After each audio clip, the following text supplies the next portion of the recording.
Hey everybody, it's Eric from EP Autos, your libertarian car guy, and today I've got a rare treat. It's a trucker who is not a Clover. I shouldn't say it's a rare treat, but it's a rare treat to see somebody handle his vehicle better than most people, handle his big truck better than most people can handle their cars.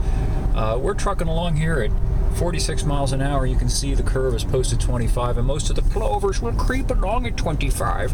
But this guy actually can take the curve in his big old flatbed, and I'm impressed. I doff my cap, I nod approvingly. It's just a shame that it's a rarity to see people who can still freaking drive these days.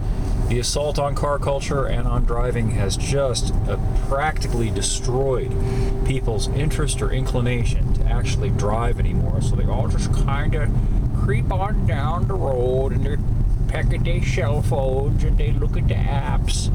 And that's all intentional, I think, because the object is to make people so bored to death with driving that they just want somebody else, or rather something else, to do it for them. And that's how they're going to get this automated car thing over on everybody. Because when driving sucks, and when you're constantly punished for driving with any kind of gusto at all, you might as well just sit back and peck at your phone and check your email, watch something on YouTube. So that's the reason why cars are coming with all of this stuff in them now. Of course, part of it is that they have to figure out a way to justify the new car sticker price. Cars have been pretty much perfected now for 25 years.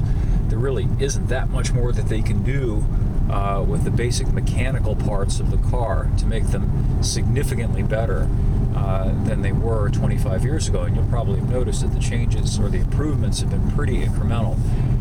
So they're resorting to all these tech apps and things to get people interested in them. And that's fine. Those things have their place, but they're also serving the purpose of taking people's minds off driving and onto something else. And it's very clear to me, and I think it's very clear to anybody who looks at it, that the next step is just to get people to give up the steering wheel and the brake pedal and the gas pedal entirely, and let the cars be driven by software, sensors, and ultimately by the people who program them, which are people who are not going to drive you with gusto. They're going to drive you according to whatever the least common denominator is. That's the way it's going to work. Probably it's going to happen within the next 10 years or so. So I'm grateful as your libertarian car guy that I came up in time to savor the flavor before everything went to hell. I've been doing this since the early 90s. I figure by the time the automated car juggernaut comes on full force, I'm just going to strap on my parachute, jump in the red Barchetta, and bail out of the whole mess, because there really won't be much to write about anymore except what the apps are on the touch screen, and how fast the Wi-Fi is and stuff like that. So thanks for listening. I should have a review of this Volvo S60 sedan up in a bit, and there's a related article about our good friend Elon Musk and his venturing into the insurance business, which stands to reason because it's a mandated business, the first mandated business.